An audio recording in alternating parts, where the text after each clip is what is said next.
The Zorvaxian ambassador Krelnax entered the Grand Imperial Chamber, his tentacles trembling with urgency. The massive doors slid shut behind him with a soft hiss, sealing him inside with the most powerful beings in the Galactic Empire. Before him sat the Council of Seven, each member representing a different species that had joined the Empire through conquest or surrender. "Your Eminences," Krelnax began, his voice shaking despite his attempts to stay calm. "I bring grave warnings about the planned invasion of the planet these creatures call Earth." High Chancellor Vossitar, a crystalline being whose body reflected the chamber's lights in rainbow patterns, leaned forward on his throne. "Speak then, Ambassador. Though I fail to see why we should concern ourselves with yet another primitive species." "These humans are not like other primitives we've encountered," Krelnax said. He activated his holographic display showing images from Earth. "I've spent 3 cycles studying their transmissions, their history, their behavior patterns. They are unusual." The hologram showed scenes of human cities, then shifted to historical footage of wars. The council members watched with mild interest as images of conflict after conflict played before them.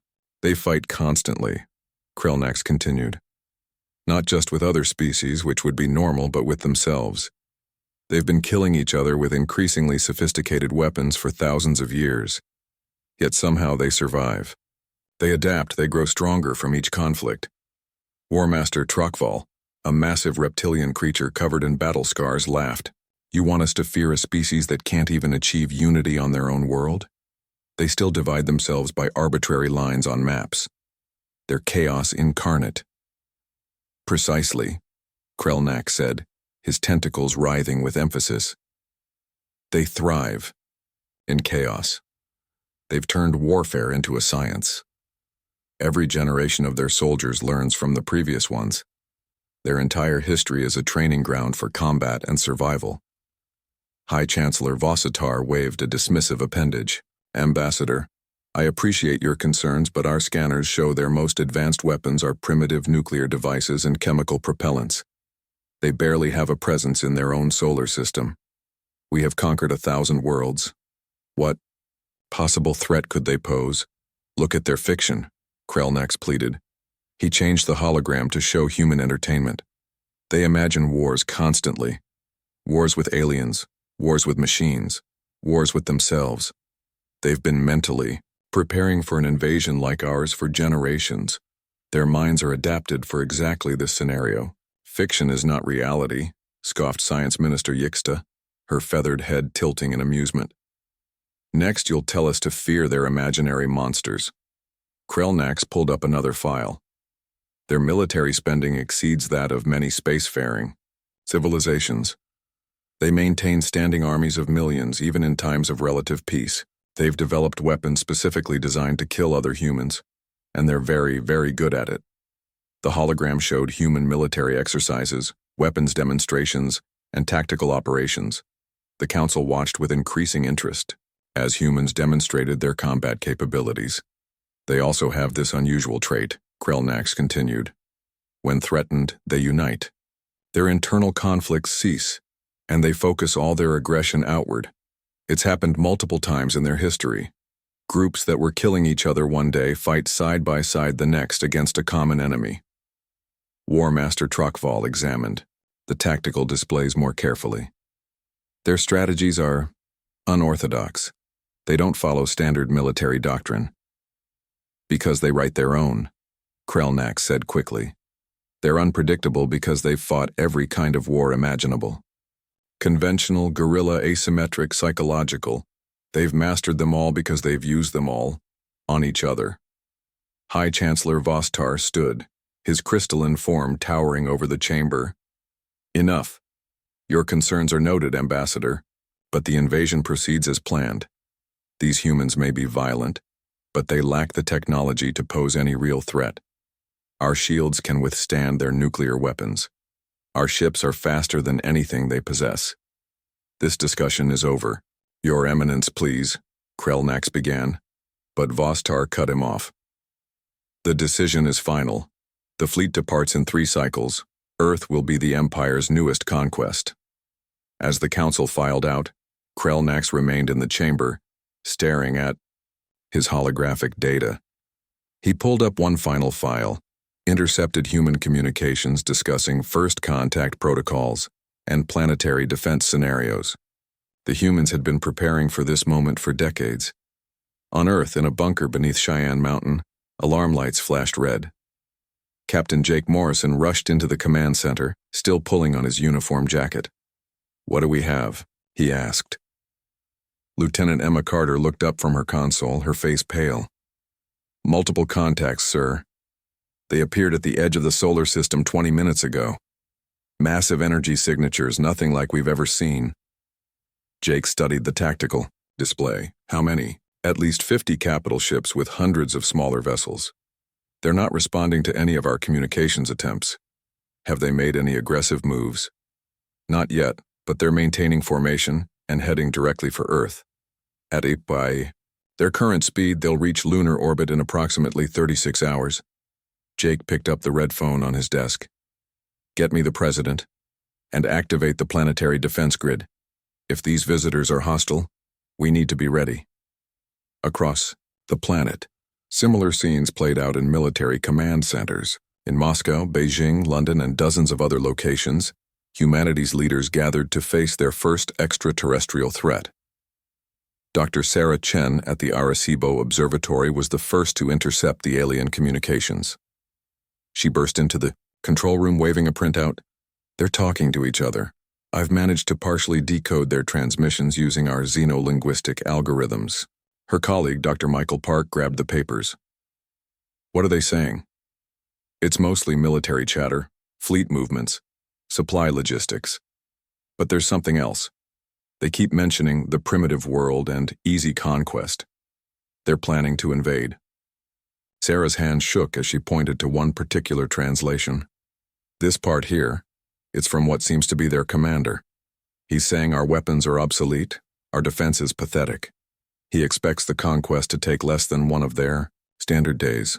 Michael frowned. "They're underestimating us." "Or we're underestimating them," Sarah countered. "Their technology is centuries ahead of ours."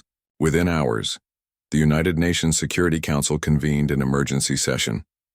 General Patricia Wells, representing the United States military, briefed the assembled diplomats. "The alien fleet has made its intentions clear. This is not a peaceful first contact. It's an invasion force. We need to activate all mutual defense treaties and coordinate a global response." The Chinese representative, Ambassador Liu Wei, nodded gravely. "Our analysts concur.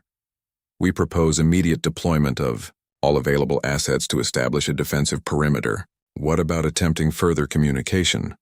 asked the British Prime Minister via video link. General Wells shook her head. "We've been transmitting on all frequencies. They're not interested in talking. Their fleet configuration and approach vector indicate standard invasion protocols, at least by what we understand of military tactics." In orbit, aboard the International Space Station, astronaut David Martinez watched the approaching fleet through a telescope.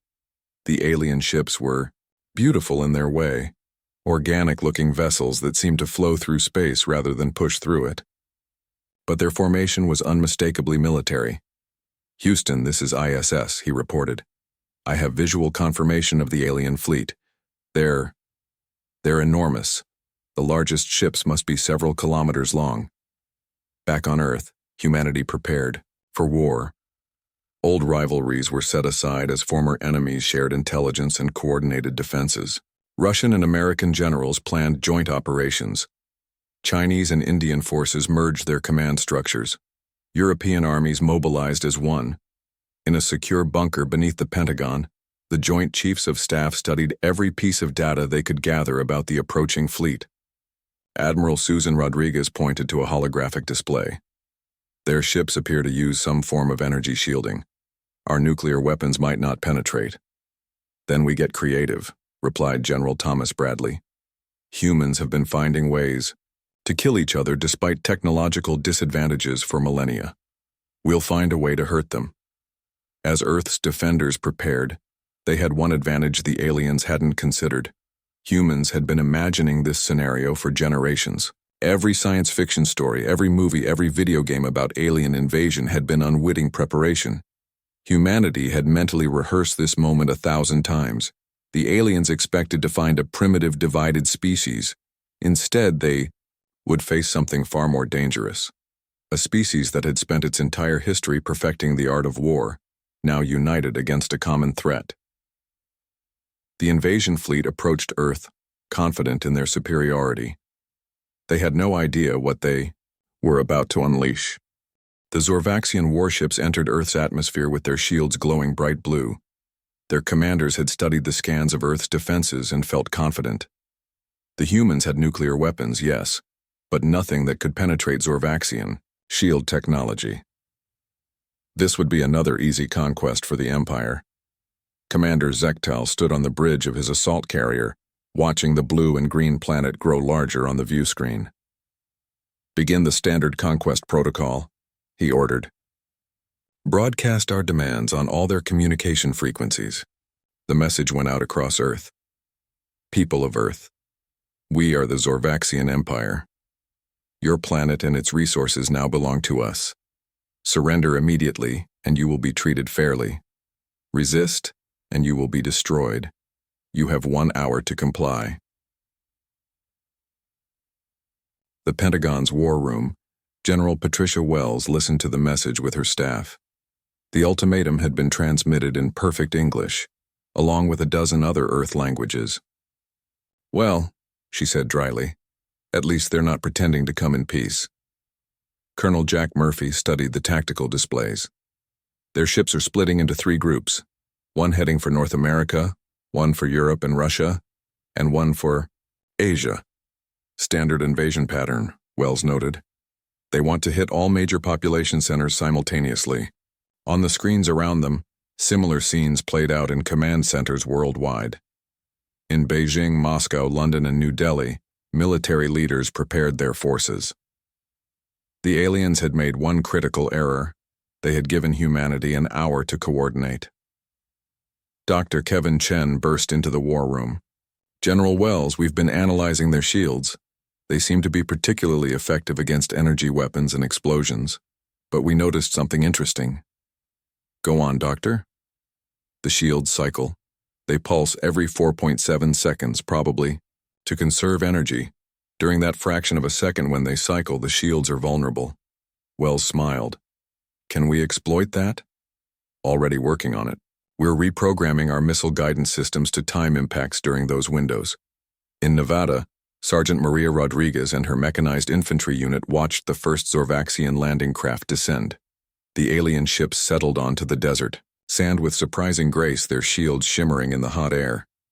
"Remember your training," Rodriguez told her squad over the radio. "These things might have better tech, but they don't know our terrain, and they sure as hell don't know how we fight." The landing craft opened, and Zorvaxian warriors emerged. They were 7 feet tall, covered in armor that seemed to be part biological, part technological. Their weapons glowed with the same energy as their shields. The aliens advanced in perfect formation across the desert. Too perfect, Rodriguez thought, like they'd never fought anyone who didn't follow rules. "Johnson, Martinez," she radioed. "Hit them with the mortars on my mark. Everyone else prepare for hit-and-run tactics." The first mortar shells arced through the air. As predicted, they exploded harmlessly against the alien shields. But the attack served its purpose. The Zorvaxians stopped advancing and formed a defensive circle, exactly as Rodriguez had hoped. "Now!" she ordered. Her unit split into 4 groups attacking from different directions. They used the desert terrain, appearing and disappearing behind rocks and dunes. The aliens, trained to fight in formation, struggled to adapt to the scattered assault. Private Tony Martinez scored the first human kill of the war when he noticed an alien whose shield flickered, probably damaged by an earlier explosion. His armor-piercing rounds found their mark. In the Atlantic, the aircraft carrier USS Washington launched its fighters. Commander Lisa Chang led the first wave of modified F-35s. "Remember," she told her pilots, "their shields are strongest against direct impacts. We're going to use Professor Chen's data on those shield cycles. Time your missiles for the gaps. The fighters engaged the Zorvaxian assault ships over the ocean. The first few missiles exploded harmlessly against shields, but then Chang's wingman, Lieutenant Brad Foster, achieved a direct hit during a shield cycle. The explosion tore through the alien vessel's hull. "They can be killed," Foster shouted over the radio. The success was quickly reported to command centers worldwide. Within minutes, tactical information was being shared between former rivals. Russian commanders spoke directly with American generals. Chinese scientists collaborated with European researchers. Humanity had found its common cause. In orbit, the International Space Station had been converted into an observation post. Astronaut David Martinez and his international crew fed real-time intelligence to Earth's defenders. 3 more ships entering. Atmosphere over South America, Martinez reported. They seem to be adjusting their shield frequencies, probably responding to our successful hits. On the ground in England, Professor James Hawthorne worked with a team of physicists to analyze captured alien technology from a crashed scout ship. "Fascinating," he muttered, examining a piece of shield generator. "The power source isn't nuclear or chemical, it's something entirely different." His assistant, Dr. Helen Walsh, pointed at the readings on her screen. "James, look at this. The energy signature is similar to our theoretical models for zero-point energy extraction." "My God," Hawthorne breathed. "They're pulling energy directly from the quantum vacuum. If we could understand this technology." Across the world, similar scenes played out. In Tokyo, scientists worked to decode alien communications. In Berlin, engineers reverse-engineered captured weapons. In Mumbai, strategists developed new tactics based on observed alien behavior. The Zorvaxians, for their part, were increasingly confused. Their battle plans had assumed a straightforward conquest against a technologically inferior species. Instead, they faced an enemy that adapted with frightening speed.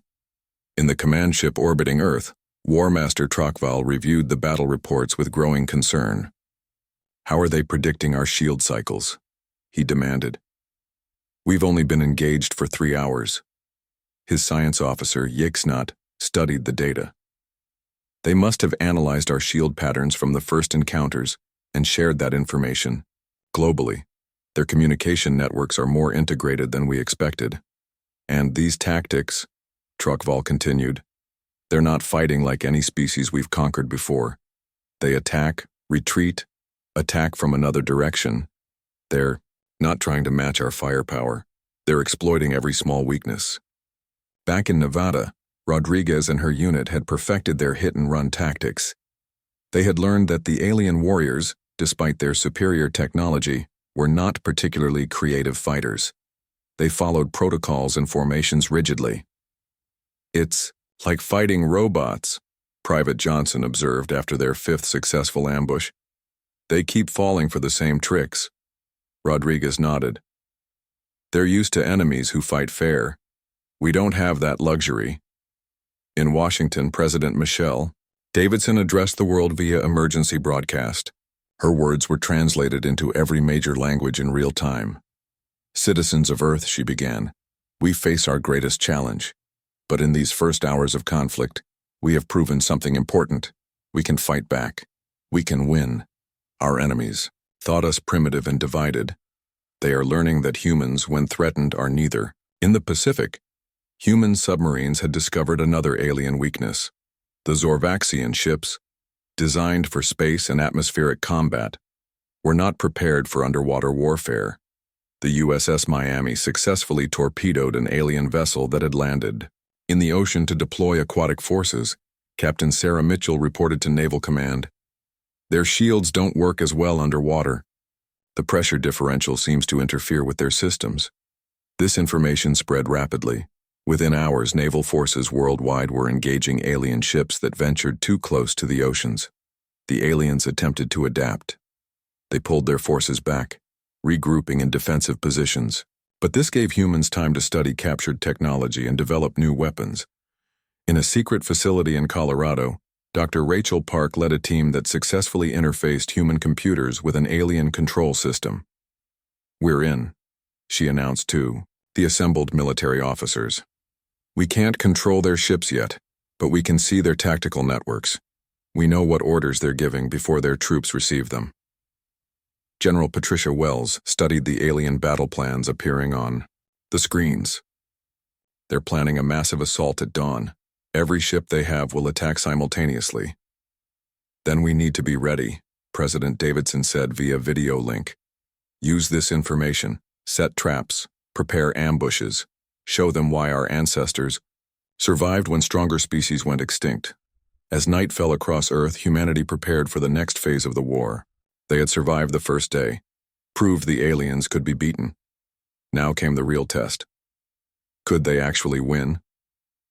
In their command ship, the Zorvaxian leaders held an emergency council. Ambassador Krelnax, who had warned against this invasion, remained silent as his leaders debated. Finally, War Master Trockval turned to him. You were right about one thing, Ambassador. These humans are indeed dangerous, but we cannot retreat now. The Empire's honor is at stake. Krelnax sighed. Then you still don't understand. For humans, this isn't about honor. It's about survival. And there is nothing more dangerous in this universe than a human fighting for survival. As dawn approached, both sides prepared for a battle that would determine the fate of Earth. The aliens had superior. Dawn broke over the eastern United States, painting the sky in shades of orange and red.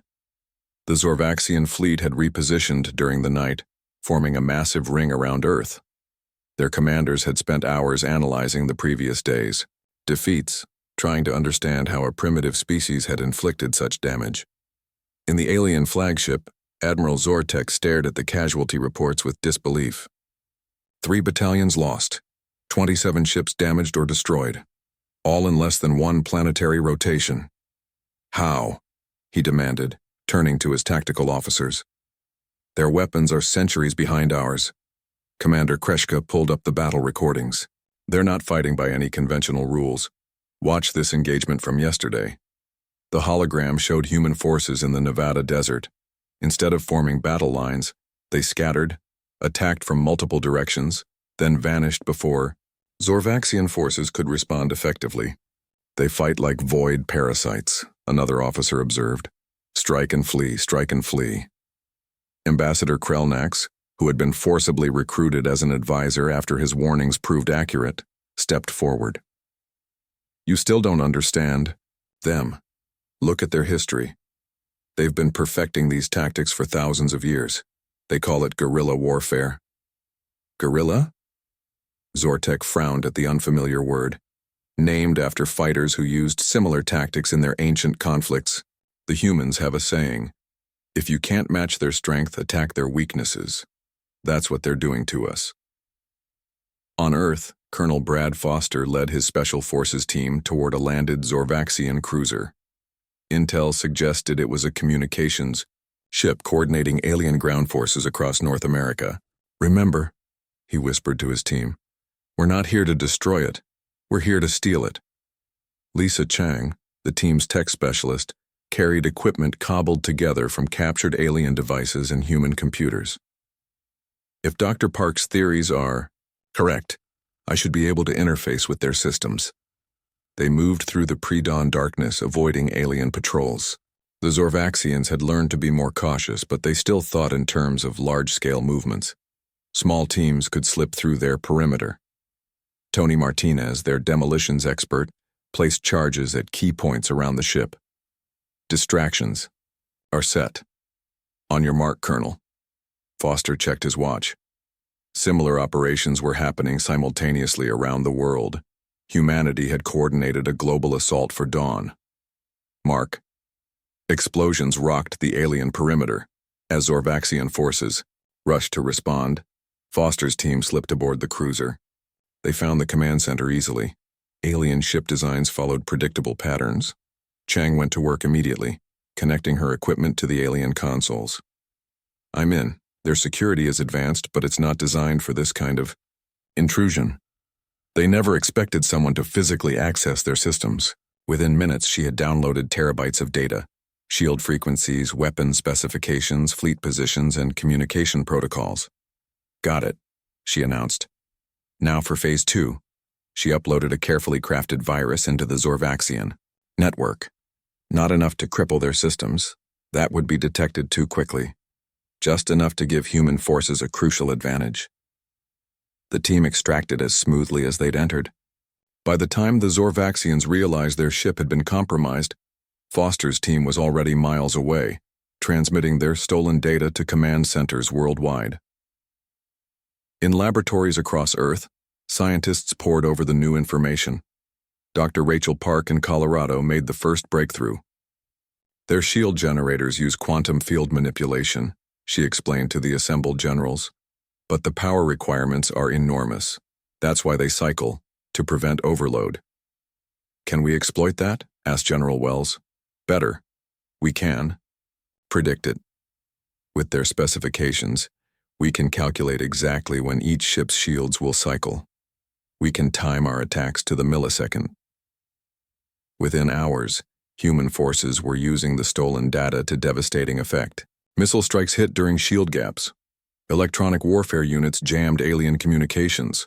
Fighter pilots knew exactly where to target for maximum damage. The Zorvaxians tried to adapt.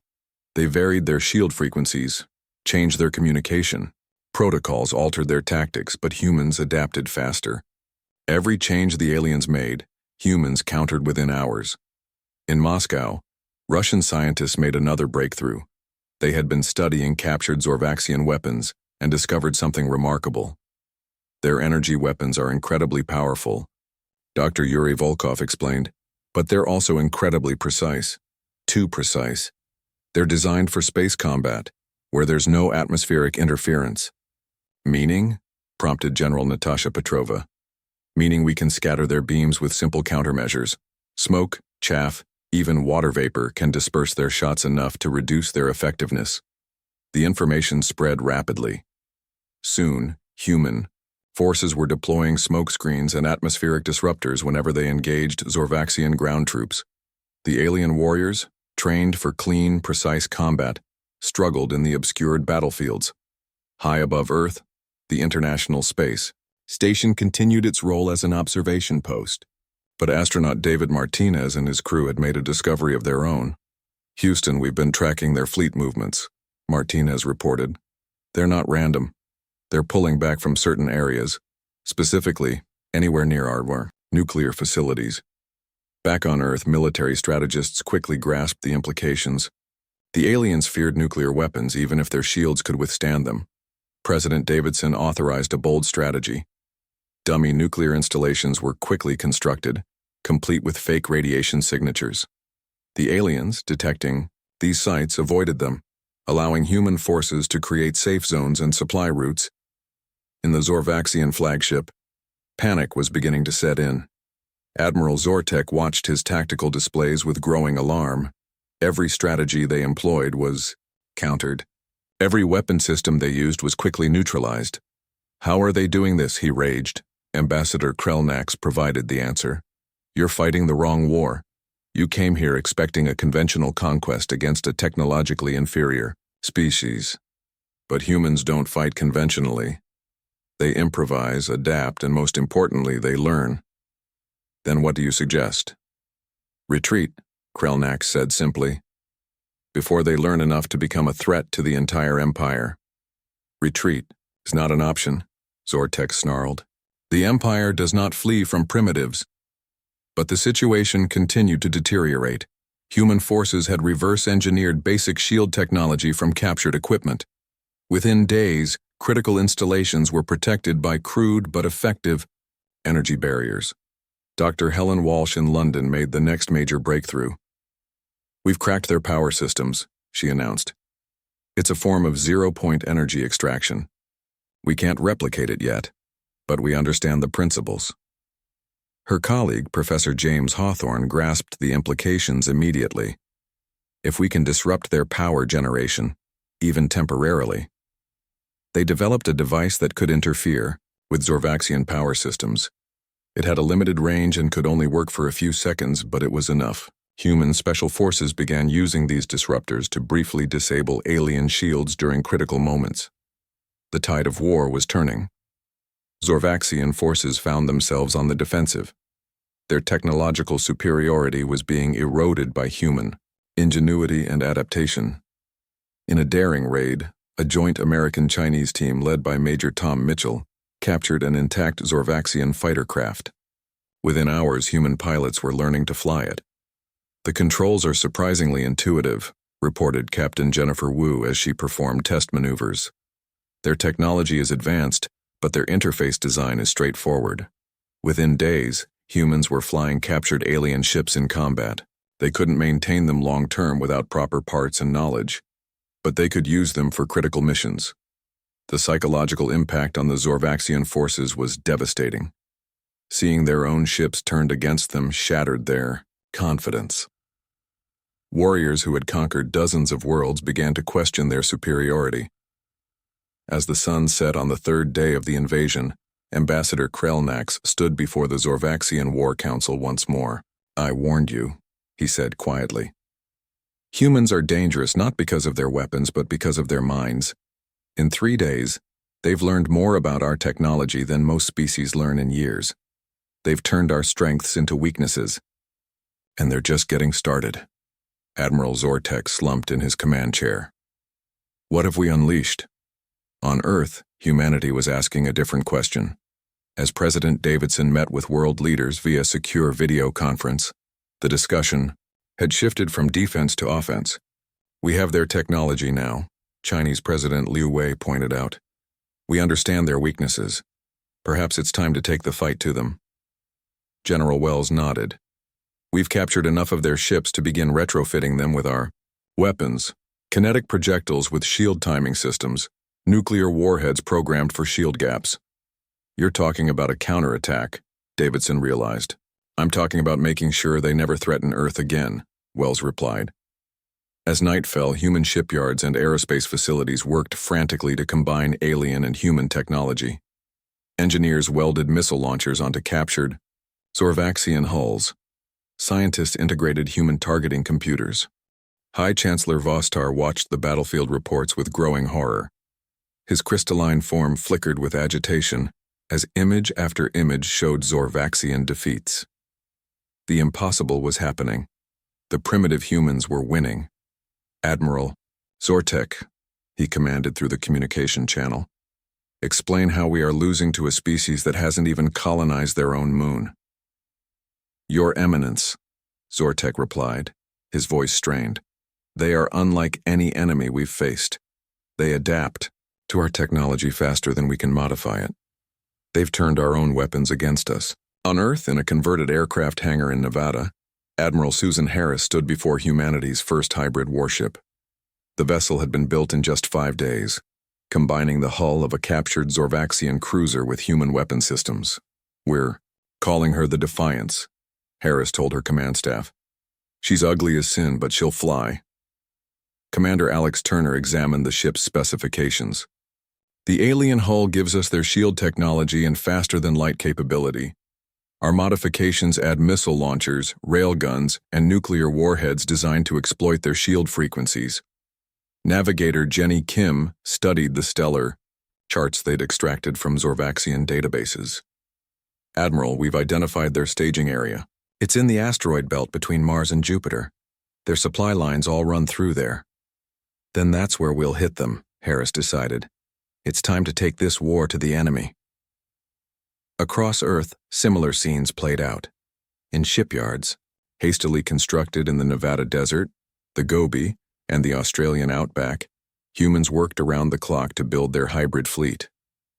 Engineers who had never imagined working with alien technology now retrofitted Zorvaxian ships with human weapons. Dr. Michael Park, who had helped crack the alien language, now worked on integrating human and Zorvaxian computer systems. "Their programming logic is completely different from ours," he explained to his team. "But once you understand the patterns, it's remarkably elegant." Within a week, Earth had assembled a fleet of 20 hybrid warships. Each combined alien hulls and shields with human weapons and tactics. The crews were international. American pilots flew alongside Russian engineers. Chinese navigators worked with Indian weapons specialists. Admiral Harris addressed her fleet before departure. We're not just defending Earth anymore. We're showing the galaxy that humanity won't be conquered. We won't be enslaved. And if they come for us, we'll come for them twice as hard. The human fleet launched at dawn, using captured Zorvaxian technology to jump directly to the asteroid belt.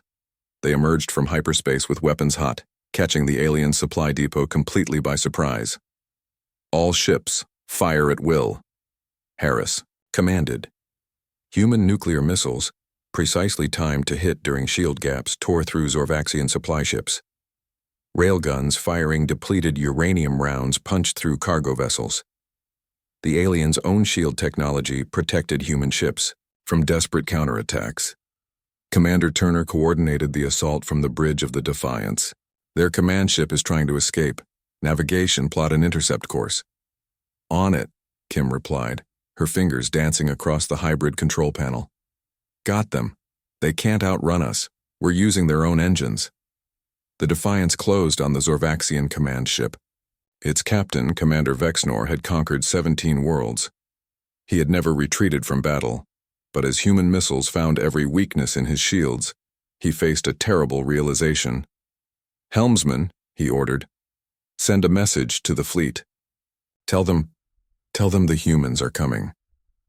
The destruction of the supply depot sent shockwaves through the Zorvaxian fleet. Within hours, panicked reports reached the Empire's homeworld. The impossible had happened. The primitives had taken the war to space. On Earth, the victory sparked celebration and determination. President Davidson addressed the United Nations, now serving as Earth's War Council. 3 weeks ago, they came to conquer us. Today, we showed them the price of attacking Earth. But this is just the beginning. We will not stop until the Zorvaxian Empire understands that humanity is not prey. We are predators. In underground laboratories, human scientists continued their work on alien technology. Dr. Rachel Park made a breakthrough that would change everything. I've cracked their FTL communication system, she announced. We can listen to their entire military network, every order, every report, every whisper of fear. Within hours, human intelligence units were monitoring Zorvaxian communications. They heard the panic spreading through the enemy fleet. They heard commanders arguing about retreat. They heard Ambassador Krelnak saying, I warned you. I told you humans were too dangerous. Admiral Harris used this intelligence to plan humanity's next moves. They're pulling forces from other conquered worlds to reinforce their fleet here. That means those worlds are vulnerable. Are you suggesting what I think you're suggesting? Asked General Patricia Wells. I'm suggesting we help some other species win their freedom, and maybe gain some allies in the process. The human fleet, reinforced with more hybrid ships, began a campaign of liberation. They struck at Zorvaxian occupation forces across a dozen worlds. Each victory brought new allies, species who had been conquered but never broken. On the planet Kethari, 4 armed warriors who had fought a guerrilla war for decades suddenly found the occupiers retreating. Their leader, War Master Kethal, made contact with the human fleet. You fight like Kethari, he said with approval. Strike fast, strike hard, show no mercy to oppressors. We would be honored to fight alongside you, Admiral Harris replied. Soon the hybrid fleet grew to include ships from liberated worlds. Each species brought their own technology and tactics, creating a force unlike anything the galaxy had seen. The Zorvaxian Empire, which had expanded unopposed for millennia, found itself in rapid retreat. Worlds that had been conquered centuries ago rose in rebellion. The Empire's forces, trained only for conquest against inferiors, couldn't adapt to a multi-species alliance led by humans who thought sideways instead of straight ahead. High Chancellor, Vossitar called an emergency session of the Imperial Council. We must negotiate. We must find terms for peace. War Master Trokval slammed his fist on the table. Never. The Empire does not negotiate with primitives. They are not primitive anymore, Ambassador Krelnak said quietly. In 1 month they have absorbed our technology, formed a multi-species alliance, and liberated a dozen worlds. If we do not negotiate now, there may be no empire left to save. On Earth, The debate was different. World leaders gathered to discuss humanity's new role in galactic politics. We could become what they are, General Wells pointed out. We have the technology now. We could build our own empire. President Davidson shook her head. That's not who we are. We fought for our freedom, not to take others' freedom away. Admiral Harris agreed. We'll build defenses that make Earth impossible to conquer. We'll help other species win their freedom. But we won't become conquerors ourselves. The war's turning point came in a massive battle near Jupiter. The Zorvaxian Empire assembled its greatest fleet for one final attempt to crush humanity. 300 warships, the pride of a dozen conquered worlds, faced off against the human coalition. Admiral Harris commanded from the bridge of the Defiance. Around her, human and alien crew members worked in harmony. Outside, a fleet of hybrid ships waited for her orders. All ships, she broadcast. They came to our world thinking we were weak. They thought our divisions made us easy prey. Today, we show them that humans don't just survive, we thrive. We don't just resist, we overcome. And when someone threatens our home, we don't just defend, we teach them why that was a mistake they'll never forget. The battle raged for 12 hours. Zorvaxian technology clashed with human innovation. Imperial discipline met human chaos. Predictable tactics encountered strategies that seemed to come from madness itself. When the last Zorvaxian ship retreated, the Empire had lost more than a battle. They had lost their aura of invincibility. Word spread across the galaxy. The Zorvaxian Empire could be beaten. On the bridge of the surviving Zorvaxian flagship, High Chancellor Vossitar contacted Admiral Harris directly. We request terms for peace. Harris looked at her multi-species bridge crew, then at the blue Earth visible through the view screen. Here are our terms. Leave Earth's solar system. Release all conquered worlds that wish freedom. Never again threaten a species with extinction or enslavement. And if we refuse? Harris smiled coldly.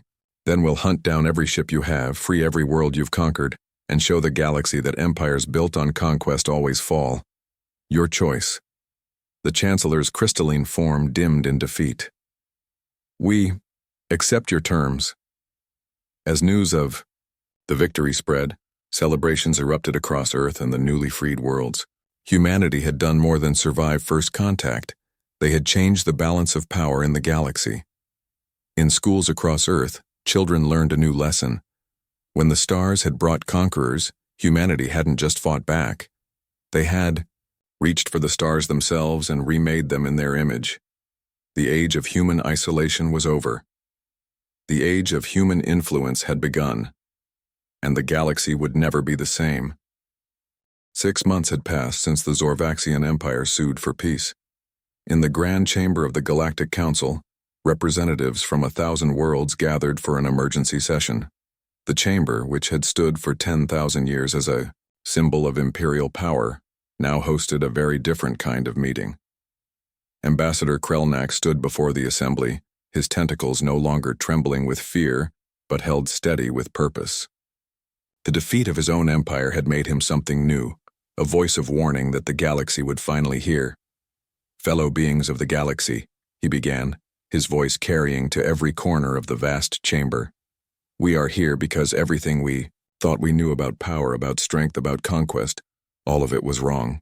The assembled representatives shifted uneasily. Many had served the Zorvaxian Empire. Others had been conquered by it. All had watched in disbelief as a species they'd never heard of brought the mighty empire to its knees. Let this be a lesson to all, Krelnax continued. Humans are dangerous not because of their weapons or their technology, but because of their nature. They are chaos incarnate, unpredictable, adaptable, and relentless when threatened. On the giant screens around the chamber, images from the war played out. Zorvaxian ships burning in Earth's atmosphere. Human pilots flying captured alien fighters. Multi-species fleets led by human commanders liberating world after world. When we attacked Earth, we thought we were hunting prey. Instead, we awakened a sleeping predator, one that had been sharpening its claws on itself for thousands of years. In the human section of the council, Admiral Susan Harris sat with other Earth representatives. They had insisted on observers from multiple nations: American, Russian, Chinese, Indian, European, African. Humanity would not make the mistake of letting any one voice speak for all. The humans don't conquer like we do, Krelnax explained to the assembly. They don't want to rule other species. They want to be left alone. But if you threaten them, if you attack their world, they will not just defend themselves. They will make sure you can never threaten anyone again. The council voted unanimously to classify Earth as a do not engage world, the highest threat designation in galactic law. It was a classification previously reserved for planets with unstable physics or incomprehensible entities. Now it applied to a species that was all too comprehensible, warlike, innovative, and terrifyingly quick to learn. On Earth, in the city of Geneva, President Michelle Davidson addressed a joint session of the United Nations and the newly formed Earth Defense Council. 6 months ago, we faced extinction. Today, we are members of a galactic community. We have allies among the stars and technology beyond our wildest dreams. But we must remember the lesson of this war. Our greatest strength was never our weapons. It was our ability to adapt, to unite, to turn our enemies' advantages against them. Around the world, shipyards that had once built aircraft carriers now constructed starships. Universities that had taught human history now included xenobiology and galactic politics. Children who had dreamed of being astronauts now planned to be starship captains. In a small cafe in New Mexico, not far from where the first Zorvaxian forces had landed, Jake Morrison and Emma Carter shared coffee. Both wore the insignia of the Earth Defense Force on their uniforms. "Think they'll try again?" Emma asked, stirring sugar into her cup. Jake shook his head. "Not the Zorvaxians, but there are other empires out there. Other species that might not heed the warnings. And when they come?" Jake smiled, the kind of smile that had terrified the Zorvaxian generals. "We'll be ready." Across the galaxy, Ambassador Krelnax began his new mission. He traveled from world to world, speaking to military, academies, and political assemblies, sharing his warning about humans. His book, Why You Should Never Attack Earth: A Comprehensive Warning, became required reading for military commanders everywhere. They learn too fast, he would tell his audiences. In the time it takes your empire to approve a new weapon design, humans will have stolen your technology, improved it, and turned it against you. They've been practicing warfare on each other for so long that they've encountered every possible strategy. On the Cathari homeworld, War Master Kethel trained new officers in human-style tactics. "Forget everything you know about honorable combat," he told them. "Humans fight to win. They use deception, misdirection, and psychological warfare. They attack supply lines and communications. They don't just defeat your army, they dismantle your ability to wage war." The Galactic Council established new protocols for first contact. Any species considering Earth for conquest would first be required to study human history, all of it. Most abandoned their plans after reading about the first few world wars. Meanwhile, humanity's expansion into space reflected their nature. They didn't build a monolithic empire like the Zorvaxians. Instead, they created a loose federation of human colonies, each developing its own culture while maintaining ties to Earth. They traded with everyone, fought with no one unless attacked, and kept improving their defenses. Dr. Rachel Park, now head of the Earth Advanced Research Division, led the effort to understand and improve alien technology. "We're not just copying their designs," she explained to a group of visiting dignitaries. "We're asking questions they never thought to ask. How can this be made better, faster, more efficient, more dangerous?" The answers to those questions terrified the galaxy. Human engineers took Zorvaxian shield technology and made it adaptive, capable of learning from each attack. They improved FTL drives to be faster and more reliable. They combined alien energy weapons with human kinetic weapons to create hybrid systems that could breach any known defense. But perhaps most frightening to the established powers was what humans did with their diplomatic corps. They didn't just make alliances, they created genuine friendships with other species. The Cathari, the Vendali, the Proxians, all found themselves drawn into cultural exchanges, trade agreements, and mutual defense pacts that went beyond mere politics. Humans bond with everything, marveled a Vendali ambassador. They make friends, with their machines, their pets, even their food before eating it. When they decide you're a friend, they'll defend you with the same ferocity they use to protect Earth. The Zorvaxian Empire, much reduced but still proud, kept its distance from human space, but they maintained diplomatic relations, sending regular shipments of raw materials as part of their reparations agreement. Each shipment came with the same note from High Chancellor Vostar. As agreed, with respect and appropriate caution. 1 year after the war ended, the first human exploration vessel, the UES Discovery, prepared to venture beyond known space. Its crew was multinational, its mission peaceful, its weapons hidden but ready. Captain Sarah Mitchell addressed her crew before departure. "We go in peace, but we go prepared. We seek knowledge, not conquest. But if we find threats to Earth or our allies, well..." She smiled. "We're humans. We'll handle it." As the Discovery jumped to FTL, leaving Sol system behind, monitoring stations across the galaxy tracked its departure. Military analysts updated their threat assessments. Diplomatic corps prepared first contact protocols. Everyone wondered the same thing. What would these humans discover? What would they learn? What would they become? In his office aboard a Zorvaxian observation post, Ambassador Krelnax watched the human ship disappear into the void. He turned to his assistant, a young officer who had never seen the war. "Sir," the assistant asked, "do you think there are species out there even more dangerous than humans?" Krelnax considered the question carefully. "Perhaps. But here's what truly frightens me. If there are, the humans will probably find a way to befriend them." He pulled up his latest report for the Galactic Council. At the top, in bold letters, was his most important advice. "The humans are coming. Be polite, be peaceful, or be extinct." It was a lesson the galaxy had learned the hard way. Earth was no longer an insignificant world orbiting an unremarkable star. It was the home of humanity, a species too dangerous to fight, too curious to contain, and too adaptable to predict. And somewhere in the depths of space, other civilizations detected the expanding bubble of human exploration. Some prepared defenses, others prepared welcome gifts. The wisest prepared both. The age of human isolation was over. The age of wondering what humans would do next had begun. The galaxy would never be the same, and somehow, everyone knew this, was only the beginning. In homes across Earth, children played with toy starships and dreamed of distant worlds.